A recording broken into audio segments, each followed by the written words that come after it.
Are you finding yourself writing the same numbers and percentages over and over again in your IELTS Writing Task 1? It's a really common issue, but believe me, fixing it is one of the absolute fastest ways to give your score a serious boost.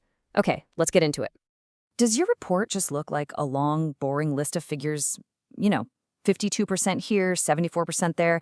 Well, if that sounds familiar, you're in exactly the right place to fix that, for good. Welcome to the Explainer by IELTS Guide Phil on YouTube. Today we're going to transform those simple, boring numbers into powerful words that'll really impress the examiner and help you get the score you're looking for.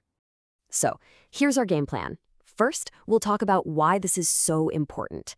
Then, we'll build up your vocabulary for talking about percentages. After that, we're going to level up with some powerful comparison language, look at some super common mistakes to avoid, and then we'll wrap up with your clear next steps. All right, first things first, why can't you just list the numbers? I mean, they're right there on the chart, right? Well, if you're aiming for a high band score, especially in that lexical resource category, you've got to show that you can interpret the data, not just copy it down.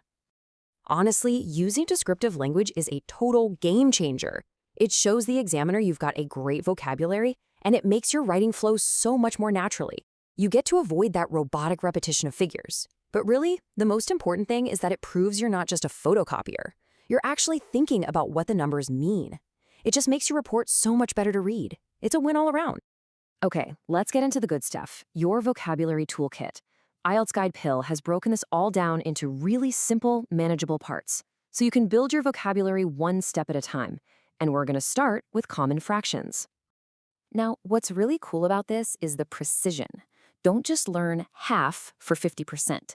You need to know the difference between exactly half for 50% on the dot, just over half for, say, 52%, and nearly half for something like 48%. The same thing goes for quarters and thirds. This is the kind of detail that really pushes your score up.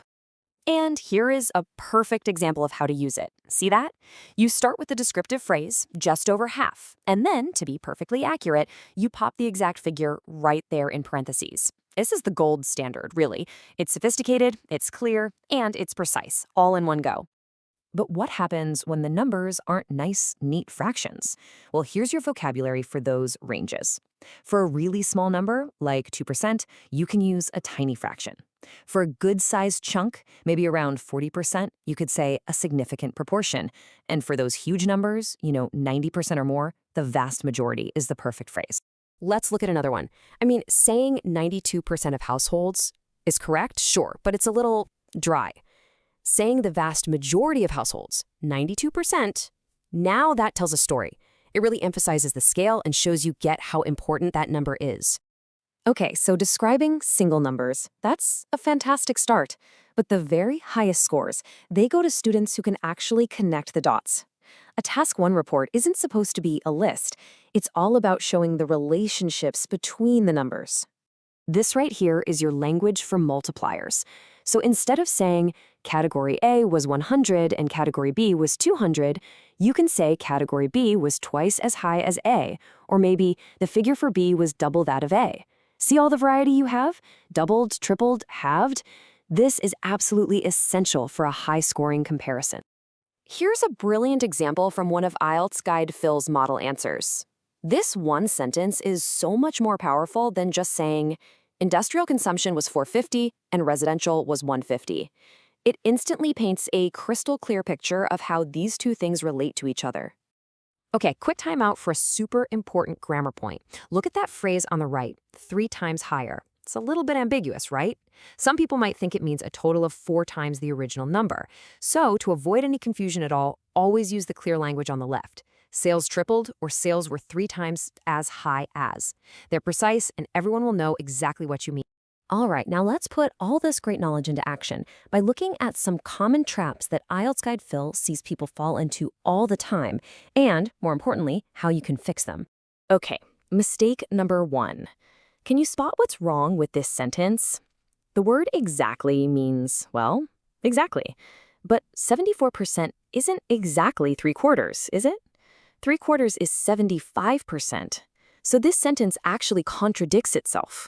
And the fix is so easy. Just swap exactly for a word that means close to, like nearly or almost. Nearly 3/4 is the perfect way to accurately describe 74%. Simple as that. And here we are again with that tricky times higher mistake.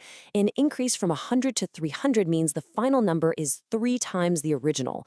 That phrase 3 times higher is just ambiguous, so it's really best to avoid it altogether. So what's the fix? Just use clear, direct language. Sales tripled. It's perfect. It's not ambiguous, it sounds academic, and it tells you exactly what happened. It's just the cleanest and safest way to describe that change.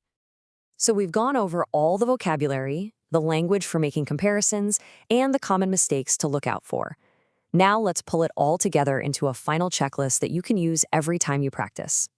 Okay, here are your main takeaways. Number 1, always vary your language. Number 2, be accurate. Nearly and exactly mean very different things.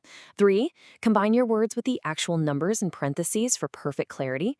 4, really work on mastering that comparative language. And finally, number 5, always proofread to make sure your beautiful descriptions actually match the data. When you start putting all these tools into practice, you're going to stop just listing numbers, and you'll start analyzing and describing data like a real expert. And that, right there, is how you move into those higher band scores. If you want to dive even deeper, you can find the original full blog post over at IELTSGuidePhil.com. You should also check out his YouTube channel for more explainers and deep dive podcast episodes, or join his Facebook community for extra support. All of those links are waiting for you in the description. And hey, if you're really serious about mastering the IELTS and want some guided instruction, IELTS Guide Phil also offers an online masterclass. For all the details on how to sign up, just drop a comment below. Good luck with your preparation.